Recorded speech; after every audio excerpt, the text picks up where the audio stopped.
ጸጉራችሁ ለምን ቶሎ እንደሚነቀል ለምን ቶሎ እንደማያድግ አንዱ ምክንያት ዛሬ ነግራችኋለሁ። ሰላም የማወቅ ደጉ ተከታታዮች እንዴት ናችሁ? ረዴት ነኝ።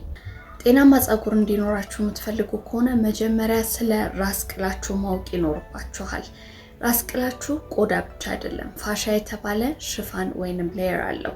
ይህ ሽፋን ወይንም ሌየር ደግሞ ከጸጉር ስሮቻችን ጋር፣ ከማስሎቻችን ጋር፣ ከነርቭ እንዲሁም ደግሞ ከደም ስሮቻችን ጋር ኮኔክት የሚያደርግ ቲሹ ነው። አሁን የነገርኳችሁ ሽፋን ወይንም ሌየር በተለያየ ምክንያቶች ታይት ሊሆን ይችላል ወይም ሊጠብቅ ይችላል። ይሄ ከሆነ ደግሞ አስፈላጊ የሆነ ንጥረ ነገር በበቂ ሁኔታ ለጸጉር ስሮች አይደርስም።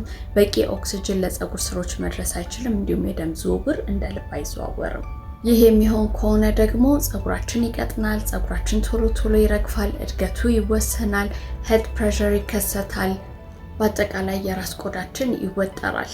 ስለዚህ ለዚህ መፍትሄ የሚሆኑ የተወሰኑ ቴክኒኮችን ዛሬ ያሳያችኋለሁ። የመጀመሪያው ቴክኒክ ስካልፕ ሊፍት ሪሊዝ ይባላል። ጣታችሁን እንደዚህ የራስ ቅላችሁ ላይ ታደርጉና ወደ ላይ ለ10 ሰከንድ ይዛችሁ የራስ ቅላችሁን ማንሳት፣ ከ10 ሰከንድ በኋላ ቀስ ብላችሁ መልቀቅ። ይህንን ደጋግማችሁ አድርጉት። ይህን በምታደርጉበት ሰዓት የራስ ቅላችሁ አካባቢ ያለ የደም ዝውውር እንደ ልብ መዘዋወር ይጀምራል።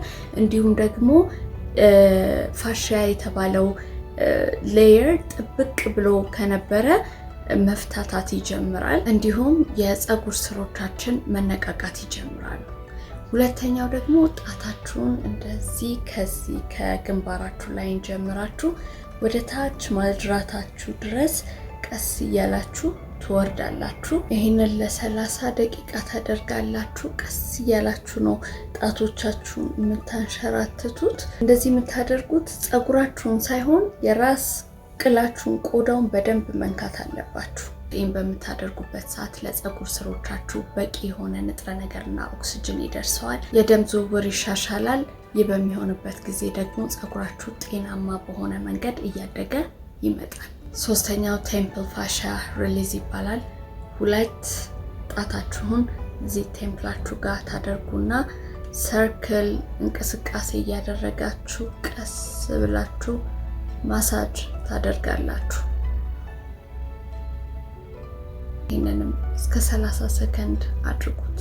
ይህን ስታደርጉ ሄድ ፕሬሸር ሪሊፍ ያደርጋል፣ ቴንሽን ይቀንሳል። በተጨማሪም የደም ዝውውር ይሻሻላል። ስለዚህ ጸጉር ትልቁ ሚስጥር ያለው የራስ ቅል ላይ ነው። ጸጉር የሚበቅለው እንግዲህ ከራስ ቅላችን ነው አይደለ? ጤናማ ጸጉር የምንፈልግ ከሆነ ቶሎ ጸጉራችን እንዲያድግና ወፍራም ዛላ ያለው ጸጉር እንዲኖረን የምንፈልግ ከሆነ መጀመሪያ የራስ ቅላችንን ጤና መጠበቅ ይኖርብናል። ይህንን ቪዲዮ ሴቭ አድርጉት፣ ይጠቅማችኋል። ለውጡን ትነግሩኛላችሁ።